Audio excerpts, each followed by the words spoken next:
Assalamualaikum warahmatullahi wabarakatuh. Baiklah, pada kesempatan ini saya akan menyampaikan koneksi antar materi, kesimpulan dan refleksi modul 11 tentang pemikiran-pemikiran Ki Hajar Dewantara. Kesimpulan dan penjelasan mengenai pemikiran-pemikiran Ki Hajar Dewantara. Filosofis Ki Hajar Dewantara. Yang pertama, Ingarso Suntulodo, artinya di depan memberi teladan.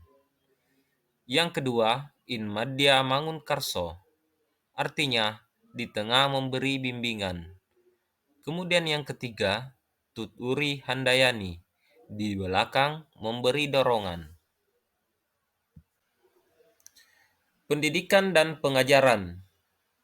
Pendidikan adalah tempat persemaian benih-benih kebudayaan yang ada dalam masyarakat. Pengajaran merupakan proses pendidikan dalam memberi ilmu yang berfaedah atau bermanfaat pada anak untuk kecakapan hidup, lahir dan batin, sehingga anak tumbuh secara utuh, cakap mengatur hidupnya, bersandar pada kekuatan sendiri tanpa terperintah oleh orang lain, dalam artian merdeka lahir batin. Maksud pendidikan menurut Ki Hajar Dewantara. Pendidikan itu menuntun laku dan pertumbuhan segala kekuatan kodrat yang ada pada diri anak-anak. Pembelajaran diumpamakan menanam pohon, di mana guru sebagai penanam dan siswa sebagai bibit pohon.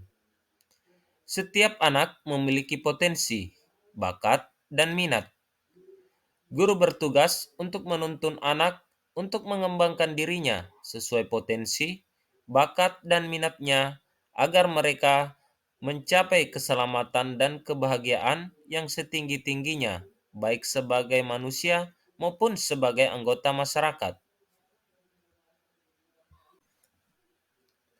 Pendidikan berhubungan dengan kodrat alam dan kodrat saman. Dalam pendidikan anak, kodrat alam dan kodrat saman harus diperhatikan oleh seorang pendidik. Tuntutan saman menuntut untuk memiliki keterampilan, konten pengetahuan, dan kecakapan abad 21. Namun, tetap mengutamakan budaya kearifan lokal sebagai penyaring yang sejatinya tidak bertentangan dengan nilai-nilai budaya lokal yang ada di Indonesia. Budi pekerti dalam pendidikan. Budi pekerti, watak, ataupun karakter merupakan perpaduan antara gerak, perasaan, dan tenaga. Budi pekerti merupakan keselarasan antara cipta, rasa, karsa, dan karya. Melalui budi pekerti ini, peserta didik dilatih mengolah diri sesuai dengan kemampuan yang dimiliki, sehingga mempunyai kesadaran sosial yang membawa pada karakter baik untuk membentuk pribadi yang bertanggung jawab untuk dirinya sendiri atau memerdekakan diri sendiri dan memerdekakan orang lain. Refleksi dari pengetahuan dan pengalaman baru setelah mempelajari modul 11. Kita sebagai pendidik, jangan pernah mengabaikan pendidikan budi pekerti, karena salah satu intisari tujuan pendidikan adalah membentuk budi pekerti. Menyadari kodrat alam dan kodrat saman. Kodrat alam yang dimaksud adalah kekuatan, potensi, atau keadaan diri yang secara alamiah melekat pada diri masing-masing peserta didik. Kodrat saman adalah kekuatan, potensi, atau keadaan diri yang berubah sesuai dengan kondisi sosial, budaya masyarakat, ataupun perkembangan zaman.